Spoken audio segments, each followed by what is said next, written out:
नमस्कार, मैं प्रिया। आप देख रहे हैं किलांचल टाइम्स न्यूज। झारखंड में नगर निकाय चुनाव की तैयारी जोरों पर है। सभी प्रत्याशी अपने अपने मतदाता को अपने समर्थन में वोट मांग रहे हैं और अपनी बातों को प्रमुखता से रखने का प्रयास कर रहे हैं। 23 फरवरी को वोटिंग किए जाएंगे। समय अब कुछ ही दिन शेष बचे हैं। इसी कड़ी में हमारी टीम आज पहुंची है दुमका नगर परिषद क्षेत्र, जहां हमारे साथ मौजूद है वार्ड संख्या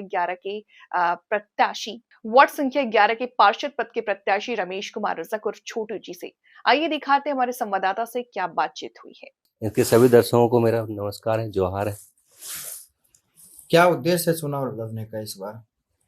चुनाव लड़ने का उद्देश्य यही है कि समाज में एक मैसेज देना है कि युवाओं की भागीदारी हर क्षेत्र में जिस तरह से होनी चाहिए, उस तरह से एक जनप्रतिनिधि के रूप में भी युवा को आगे आना चाहिए और बढ़ चढ़ के हिस्सा लेना चाहिए।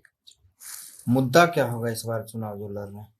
सबसे पहले तो बेसिक जो नगर पालिका के द्वारा जो काम होता है, नाली का सफाई, सड़क की सफाई और समय समय पे कचरा का उठाव, कचरा के जगह और उठाने की जगह पर डस्टबिन लगाना, नियमित रूप से मतलब सफाई होनी चाहिए, है ना। पेयजल की जहाँ जहाँ समस्या है वहाँ पे सप्लाई कनेक्शन लगाना है। और बहुत सारे ऐसी चीज़ हैं जैसे कि सार्वजनिक चीज़ें भी जो होती है वार्ड में, उसमें बढ़ चढ़ कर हिस्सा लेना है। वार्ड जा रहे हैं वोट मांगने के लिए? बिल्कुल। आपको तो आसान हो गया इस बार। कैसे? 2 प्रत्याशी जी, प्रत्याशी 2 है, मगर कहते हैं ना कि जिस स्टूडेंट के लिए एग्जाम पहला होता है उसको थोड़ा सा तो लगता है टफ है। टफ नहीं है, बट चुनाव को हल्के में नहीं लेना चाहिए। चुनाव को हल्के में नहीं लेना चाहिए। वोट मांगने के लिए आप क्षेत्र जाते होंगे। बिल्कुल। जनता क्या कहती है? जनता बदलाव चाहती है। बिल्कुल। कुछ परेशानी जनता जो बताती है? बहुत ज्यादा। बताइए। सबसे ज्यादा तो अभी नाली की जो जाम की समस्या है, वो मतलब कि ऐसा है कि नाली और सड़क दोनों बराबर है। नाली और सड़क दोनों, कचरा इतना भरा है कि दोनों बराबर है। जबकि अभी बारिश का भी मौसम, और बारिश का मौसम आने वाला है। और किसी भी नाली में, खासकर हमारे 11 नंबर वार्ड में, एक भी स्लैब सही ढंग से ना लगा है और ना मतलब सही है, टूटा हुआ है। कहीं बच्चे का पैर अगर घुस गया या फिर मोटरसाइकिल से ही कोई चढ़कर जाना चाहिए, साइकिल से वो जाने लायक नहीं है। एक एक गली, एक एक मतलब ये में नाली के ऊपर स्लैब ढंग का लगा हुआ ही नहीं है, कहीं पे डस्टबिन नहीं है। और हमारा जो सबसे बड़ा एक ये है ना कि हमारा 11 नंबर वार्ड जो है वो शेड्यूल कास्ट के लिए रिजर्व है। वो इसलिए है कि एक भाग गांधीनगर पड़ता है। उधर के एरिया में जब आप जाएंगे तो सप्लाई का पानी का कनेक्शन ही नहीं है। लोग मतलब शहर के बीच में रह कर भी माथे में डेक्ची लेके पानी ढो करके ले जाते हैं। ये बड़ी समस्या है। सबसे बड़ी समस्या है जो शहर के बीचों बीच है, और पता नहीं पुराने जनप्रतिनिधि लोग इसको क्यों अनदेखा करके रखे हैं। और लोग बहुत ही ज्यादा मतलब इस चीज को लेके तकलीफ झेल रहे हैं आज 5 साल से। क्या लग रहा है बदलाव होगा? जनता मतलब पूरी बदलाव के मूड में है। खासकर महिलाएं इसमें बढ़ चढ़ कर हिस्सा ले रही है और वे लोग मतलब पूरी बदलाव की ये में है। महिलाएं बढ़ चढ़ के हिस्सा ले रही है, लेकिन आप अगर चुनाव जीतेंगे तो महिलाओं को स्वरोजगार से जोड़ने के लिए आपने कुछ सोचा है या उनकी सुरक्षा? जी बिल्कुल। सबसे पहली मेरी प्रार्थना यही होगी कि केंद्र और राज्य सरकार के द्वारा जो योजनाएं चलाई जा रही है, आज जैसे सरकार आपकी द्वार कार्यक्रम का आयोजन किया जाता है, उसको हम अपने वार्ड में जब होगा उसमें सबको घर घर जाकर खबर करना है। सबको उस कार्यक्रम का ये पहले से पता होना चाहिए। उनको बुलाया जाएगा और जिस योग्य होंगे उनके द्वारा उनके लिए फॉर्म को हम वहाँ बैठ के भरवाएंगे और उनको उस योजना का लाभ देना मेरा सबसे पहला प्राथमिकता होगा। और सुरक्षा के मामले में मतलब किस तरह की सुरक्षा के उद्देश्य से अगर हम बात करें तो जैसे कि हर गली, हर छोटे मोटे जो वार्ड में चौक है, चौराहे हैं, उसमें वेपर लाइट की व्यवस्था होगी, सीसीटीवी कैमरे की व्यवस्था होगी और कंट्रोल रूम द्वारा भी मतलब उसमें मॉनिटरिंग किया जाएगा। उसके लिए हम लोग ऐसा कुछ लाएंगे। अब युवा हैं, नई सोच के साथ आ रहे हैं तो कुछ तो नया करके दिखाएंगे। क्या लग रहा है क्षेत्र घूम रहे युवा होने का फायदा मिल रहा है आपको? बिल्कुल, बहुत ज्यादा मतलब प्यार और सम्मान मिल रहा है। लोग शायद पुराने जनप्रतिनिधि से इतना परेशान थे कि वे दिल खोल के मुझे प्यार और आशीर्वाद दे रहे हैं। रमेश रजक जी अपने आप को कहाँ पा रहे हैं वार्ड में?